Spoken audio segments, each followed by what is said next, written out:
Boa tarde, sexto ano, bem-vindo a mais uma aula. Hoje na nossa aula de História, nós vamos continuar sobre o assunto falando sobre a Grécia, né? Nós vamos fazer agora a correção da atividade, né? Da página 86. O território grego fica localizado na Península Balcânica, é dividido entre Grécia Insular, Peninsular e Continental. Fale sobre o relevo, clima e deserto.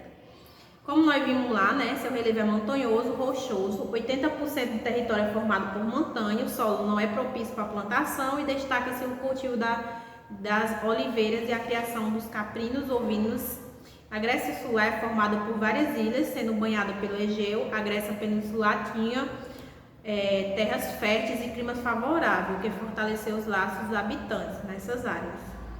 O período pré-homérico foi marcado pela invasão dos povos indo-europeus. Explica como chegaram os primeiros povos à Grécia. Alguns povos do Vale do Rio Indo migraram para a Grécia. Eles eram dominados de Pelasgo, povo de longe. Os primeiros a ocuparem a Elade se autodominava helenos. Os arqueus chegaram por volta de 2000, seguindo dos Jânios, Eole, por volta de 1250 a.C. chegaram os Dórios. 3. O período homérico recebeu esse nome por causa do poema Homero. A primeira relação entre outros acontecimentos, a guerra de Troia, fato que serviu de enredo para a produção cinematográfica, o que foi o filme de Troia, né? Durante o processo de ocupação populacional do território grego, dois momentos destacam: a primeira e a segunda dispória. Explique como ocorreu cada uma delas. Quando os dórios chegaram na Grécia Antiga, arrastaram as cidades, provocando medo e desespero na população, que dispensou. Foi a primeira dispória. A segunda dispória foi o momento de fuga dos gregos para fundar colônias no Mediterrâneo, devido à pobreza causada pelo surgimento das propriedades privadas. Bom, gente, vocês leiam, releiam, para poder resolver a atividade, que é bom ler, né, para poder a pessoa entender mais ainda. Até a próxima aula, resolva a atividade, manda a agenda e mande a atividade. Até a próxima aula. Nós vamos retornar, né, o assunto para nós poder ficar mais relembrar, né, que nós tivemos agora as férias e eu acho que vocês ainda não estão lembrando, não sei. Vamos voltar um pouco para falar sobre a Grécia, né? O território e clima. A Grécia ela está localizada na Península Balcânica. Vocês podem ver aí, ó, como ela está dividida. Está dividida na Grécia Peninsular, que é essa parte rosa, Grécia Insular e Grécia Continental, certo? Seu relevo é montanhoso, rochoso e ácido. 80% da Grécia é formada por montanhas. O solo não é propício na plantação, praticava-se a pecuária. Ou seja, lá é um país, um continente, né? País muito difícil assim por ele ser montanhoso para a plantação. Eles praticavam a pecuária com a criação de caprinos, suínos e ovinos. A criação, né? A Grécia Insular era formada por várias ilhas, sendo banhada pelo Egeu, e a Grécia Peninsular tinha terras férteis e clima favorável, que fortaleceu os laços dos habitantes. Com essa área, a Grécia continental tinha mais de 100 mil metros quadrados. A Grécia possui região que não se ligava aos Balcãs.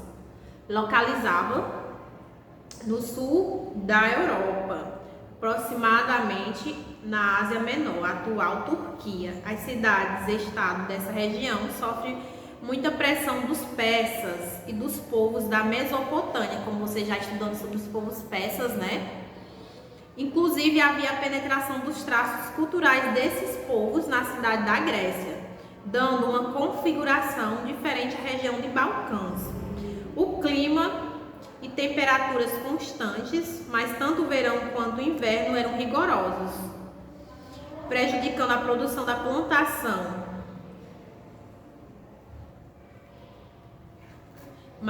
pelo fato do clima ser quente e seco, só era cultivado plantas resistentes à seca, como vinho, que era a uva, a oliva, o azeite, a figueira, o figo, plantando ao redor das montanhas, nas poucas regiões das planícies. Os gregos cultivavam também o trigo e a cevada.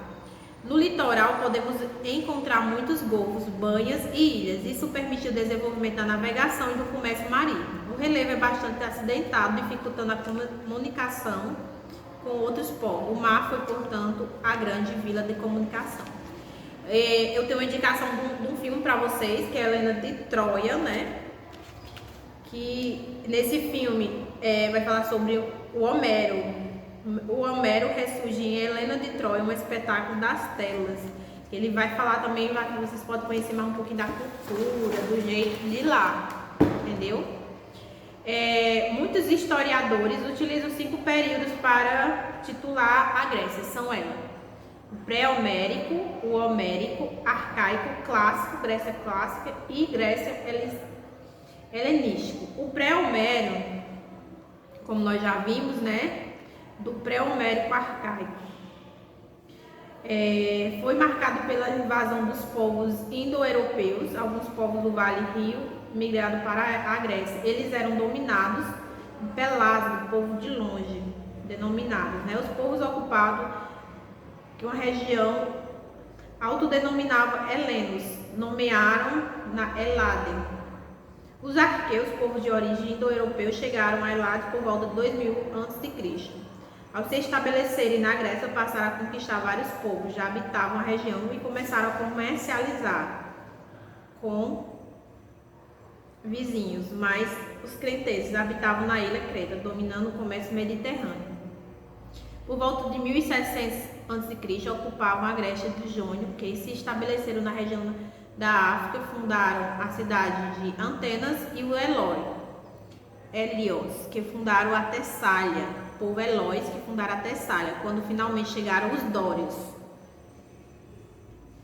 o último povo indo-europeu a penetrar na Grécia antiga por volta de 1200 a.C. Arrastaram as cidades gregas, entre elas Micenas, povoado medo e desespero. Todo esse processo de dispersão populacional e a colonização denominaram primeira diáspora grega, do período homérico ao arcaico.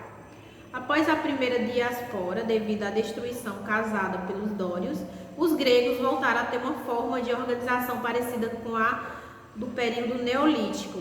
Esse período ficou conhecido como a fase obscura, pois houve uma grande regressão aos padrões anteriores ao surgimento das cidades gregas.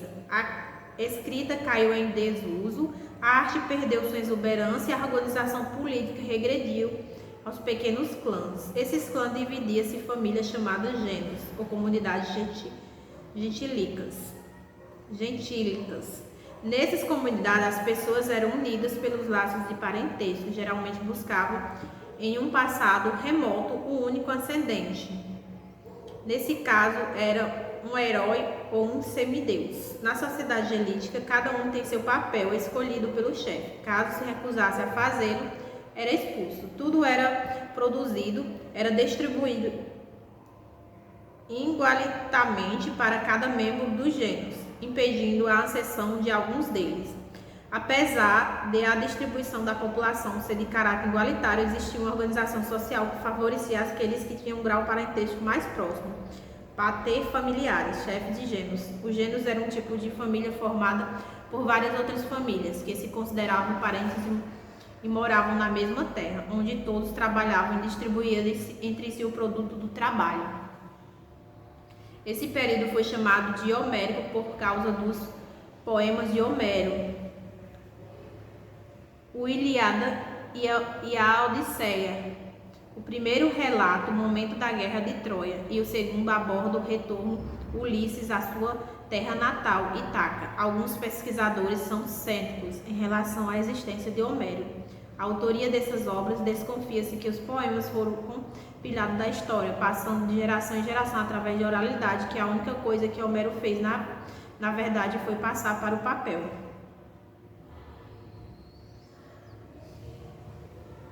É importante lembrar que Troia era uma importante cidade comercial.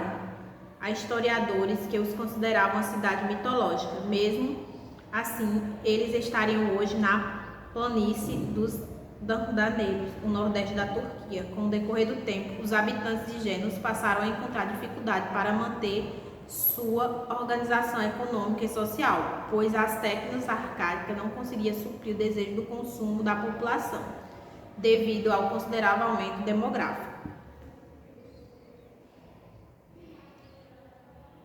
De compater familiar, vivia em condições miseráveis, submetendo-se aos desejos daqueles que possuíam terras. Com o surgimento da propriedade privada, iniciava-se o conflito a grupos e, para lidar com constante crise, os proprietários de terra passaram a formar as associações, as frátrias, chamadas frátrias, para fugir de situações muito habitantes empobrecidos dos gêneros passaram a buscar alternativas e partiram para formar colônia longe da Grécia. Esse momento de fuga dos gregos para fundar colônias no Mediterrâneo foi chamado de Segunda Dispória.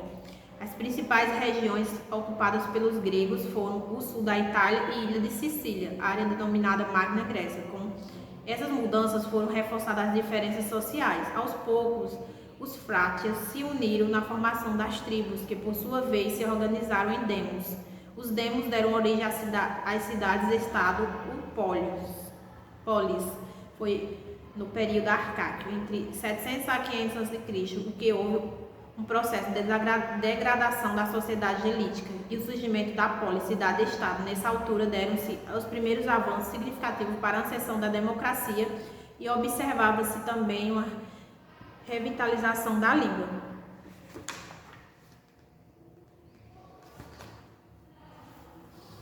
Bom, gente, nós vamos ficar até aqui. A atividade que vocês vão fazer vai ser na página 86, questão 5, 6 e 7.